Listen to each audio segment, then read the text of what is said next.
Hello everyone and welcome back to Tree Tuesday. I am Naturalist Katie and happy Halloween. Today we are talking about the creepy witch hazel tree. Now we'll talk about where its spooky name comes from, but I want to hone in on some other really cool unique factors of this Halloween tree.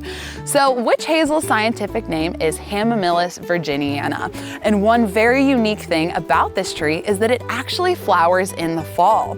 Now usually we're seeing our trees flower in the spring when there are pollinators aplenty, but the witch hazel decides not to put off its pretty yellow, spindly, almost spider-like blooms until this time of year. So who is left to pollinate it? Because this time of year, most of our pollinators have either entered hibernation, have migrated to somewhere warmer, or even died off, leaving behind only their babies. But these guys are actually pollinated by moths that are shivering to keep warm. So these moths shiver to raise their internal body temperature, giving them enough energy to fly and find these fall flowers, including the witch hazel.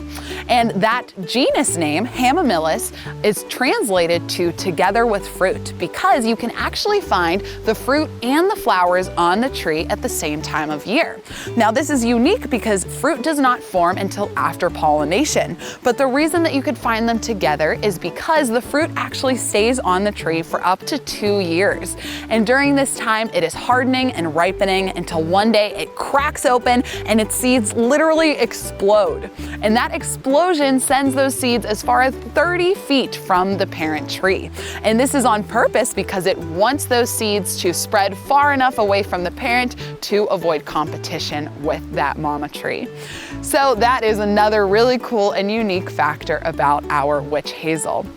But where does that creepy witch hazel name come from? Well, witch is actually from the Old English term wick, which means bendable. And this kind of alludes to the fact that witch hazel branches are often used in the practice of dowsing as divining rods. So this process is basically taking rods, or in this case, branches from a witch hazel tree, balancing them on your hand, and then that rod or that branch will point in the direction of whatever you're searching for. So most often this is used to locate groundwater and help people choose where to dig their wells, but also it can be used to find things like metals and in some cases grave sites and even criminals. Now this was quite controversial because it was deemed witchcraft, leading people to become quite superstitious about the use of witch hazel branches to find those creepier things like grave sites and criminals. And because of this, the witch hazel got related to witches and hence the new name witch hazel. So I totally recommend that you guys come find yourself a beautiful witch hazel tree to admire not only its fall colors and its beautiful fall flowers, but also see all that really cool lore that is represented in that history. Well, I hope you guys had some fun learning about our Halloween tree, the witch hazel, and I will see you next time. Bye.